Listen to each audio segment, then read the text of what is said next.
اعوذ باللہ من الشیطان الرجیم، بسم اللہ الرحمن الرحیم۔ آج ہم سورۃ البقرہ کی آیت نمبر 225 سے 228 تک انشاءاللہ العظیم ہم سبق پڑھیں گے۔ چلیے سبق کا آغاز کرتے ہیں۔ لا یؤاخذکم اللہ، نہیں پکڑے گا اللہ تعالیٰ تمہیں، باللغو تمہاری لغو قسموں سے، فی ایمانکم جو تم قسمیں اٹھاتے ہو، ولیکن یؤاخذکم لیکن وہ پکڑے گا تمہیں، بما کسبت قلوبکم جو تمہارے دلوں نے کمایا، واللہ اور اللہ تعالی غفور بخشنے والا ہے، حلیم تحمل والا ہے۔ اللہ تعالیٰ فرماتا ہے کہ جو قسمیں تمہارے منہ سے بغیر قصدن اور ارادے کے عادتاً نکل جائیں، ان پر تمہیں نہیں پکڑا جائے گا۔ مسلم اور بخاری کی ایک حدیث ہے کہ جو شخص لات و عزیٰ کی قسم کھا بیٹھے، وہ آیت لا الہ الا اللہ پڑھ لے۔ نبی صلی اللہ علیہ وسلم کا یہ فرمان ان لوگوں کے لیے تھا جو ابھی اسلام لائے تھے، اور جاہلیت کے زمانے کی یہ قسمیں ان کی زبانوں پر چڑھی ہوئی تھی۔ ان سے فرمایا کہ اگر عادتاً کبھی ایسے شرکیہ الفاظ نکل جائیں تو فوراً کلمہ توحید پڑھ لیا کرو تاکہ بدلہ ہو جائے۔ پھر فرمایا ہاں جو قسمیں پختگی کے ساتھ دل کی ارادت کے ساتھ قصدن کھائی جائیں ان پر پکڑ ہے۔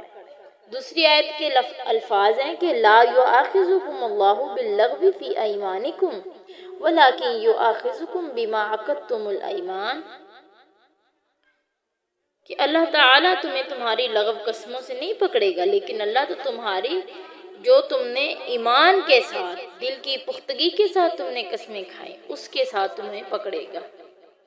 حضرت عائشہ رضی اللہ تعالی عنہا بیان کرتی ہیں کہ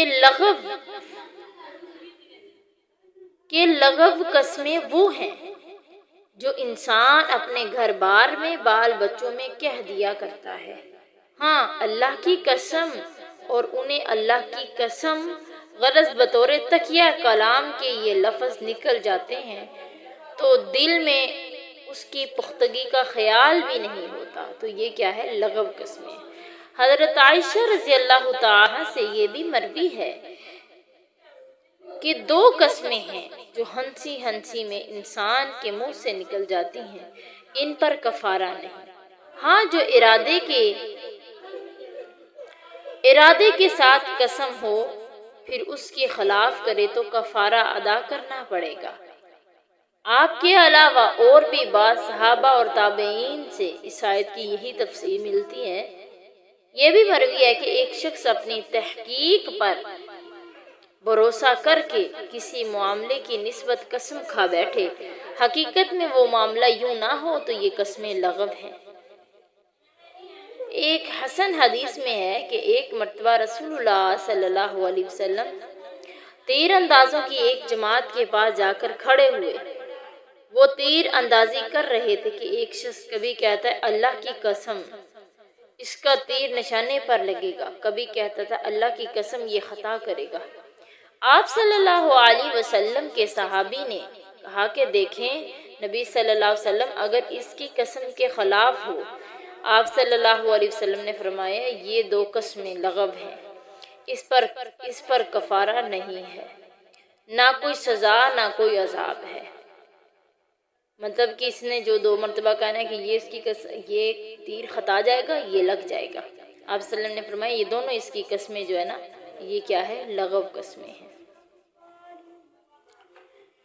وہ قسمیں جو انسان، بعض کا کہنا ہے کہ وہ قسمیں جو انسان کھا لیتا ہے پھر خیال نہیں رہتا، یا کوئی شخص اپنے کسی کام کے نہ کرنے پر کوئی بد دعا کے کلمات اپنی زبان سے نکال دیتا ہے تو وہ بھی لغو کے اندر داخل ہیں، یا غصے اور غضب کی حالت میں بے سختہ زبان سے قسم نکل جائے، یا حلال کو حرام حرام کو حلال کر لے تو اسے چاہیے کہ ان قسموں کی پرواہ نہ کرے اور اللہ کے احکام کے خلاف ورزی بھی نہ کرے۔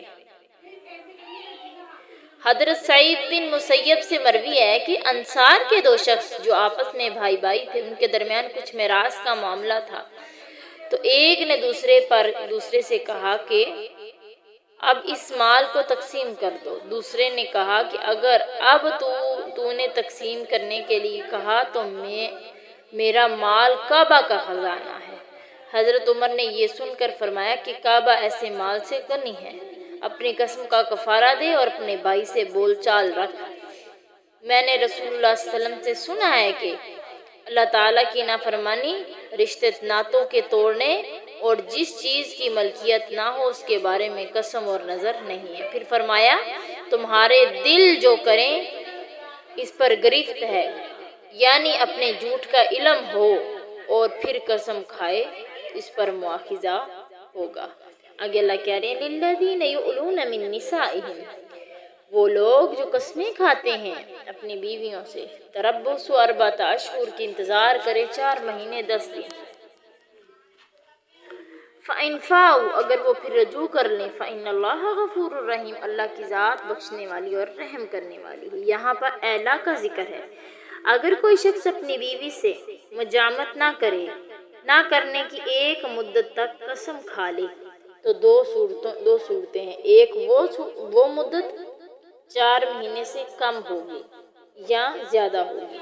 اگر کم ہوگی تو وہ مدت پوری کرے اور اس کے درمیان عورت بھی صبر کرے، اس سے مطالبہ اور سوال نہیں کر سکتی۔ پھر میاں بیوی آپس میں ملیں جلیں گے، جیسے کہ صحیح البخاری اور مسلم کے اندر ہے کہ نبی صلی اللہ علیہ وسلم نے 1 ماہ کے لیے قسم کھا لی اور 29 دن پورے الگ رہے اور فرمایا کہ مہینہ 29 دن کا بھی ہوتا ہے۔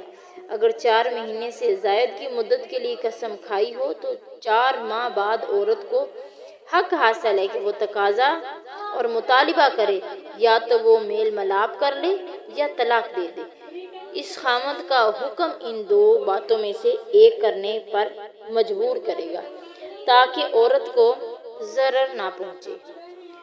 یہی بیان یہاں ہو رہا ہے کہ جو لوگ اپنی بیویوں سے اعلیٰ کریں، یعنی ان سے مجامت نہ کرنے کی قسمیں کھائیں، اس سے معلوم ہوا کہ یہ اعلیٰ خاص بیویوں کے لیے ہے، لونڈیوں کے لیے نہیں ہے، اور اس کی مدت 4 ماہ تک ہے، اس کے بعد عورت کو اختیار ہوگا۔ فَإِنْ عَزَمُوا الطَّلَاقَ، اگر وہ طلاق کا ارادہ کر لیں تو اللہ کی ذات سمیع علیم، اللہ کی ذات سننے والی اور جاننے والی ہے۔ یعنی اگر وہ طلاق کا ارادہ کر لیں تو پھر اللہ کی ذات سننے والی بھی ہے اور جاننے والی بھی ہے، اللہ سنتا بھی ہے اور جانتا بھی ہے۔ پھر فرمایا کہ اگر 4 مہینے گزر جانے کے بعد وہ طلاق دینے کا قصد کرے، اس سے ثابت ہوتا ہے کہ 4 مہینے گزرنے میں طلاق نہیں ہوگی۔ گو ایک دوسری جماعت سے یہ بھی کہتی ہے کہ بلا جماعت 4 ماہ گزرنے کے بعد طلاق ہو جائے گی، یعنی اگر اس کے بعد وہ طلاق کا ارادہ کرتے ہیں تو طلاق بیوی کہے گی کہ یا میرے ساتھ رہو یا پھر طلاق دو، شوہر کو دونوں میں سے ایک کو اختیار کرنا ہوگا۔ اگر وہ طلاق دینے کا ارادہ کرتے، اللہ یہ بھی سننے والا ہے اور جاننے والا ہے۔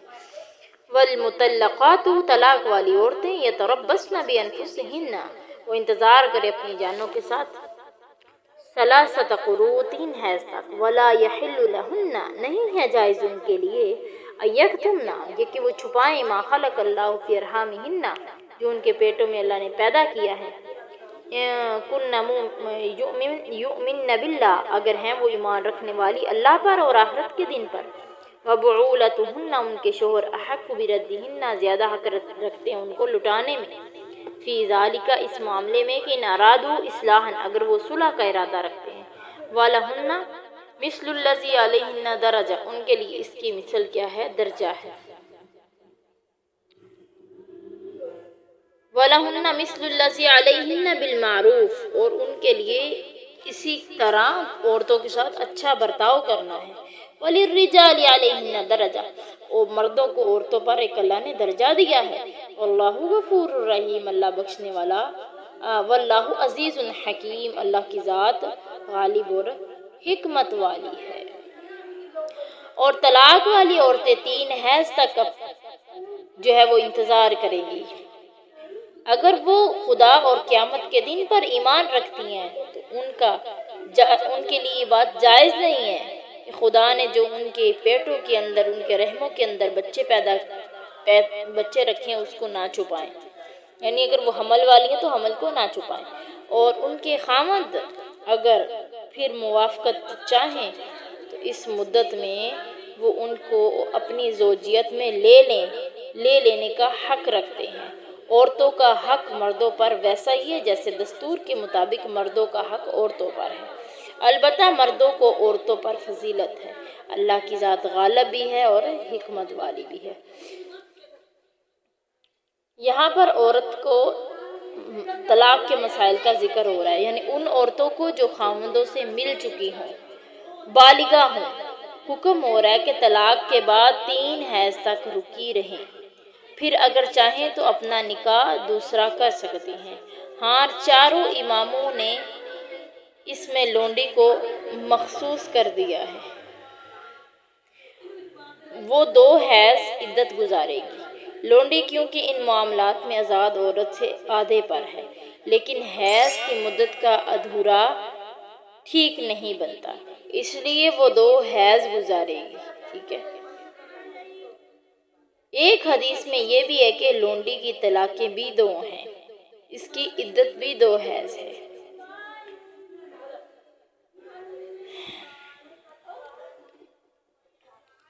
تو عورت کو حیض کیسے ہوگی، عورت کو طلاق کیسے ہوگی کہ جب وہ ایک حیض آیا اس سے طہر اختیار کیا، پھر دوسری طلاق، پھر دوسرا حیض آیا تو اس نے پاکی اختیار کی، پھر اسے طلاق، پھر تیسرا حیض آیا، حیض کے بعد پاکی اختیار کی، پھر اسے طلاق۔ اگر کوئی عورت حاملہ ہے تو وضع حمل کے بعد، طہر کے بعد اسے طلاق واقع ہوگی۔ آج کا سبق اتنا ہی، آگے انشاءاللہ ہم کل کریں گے۔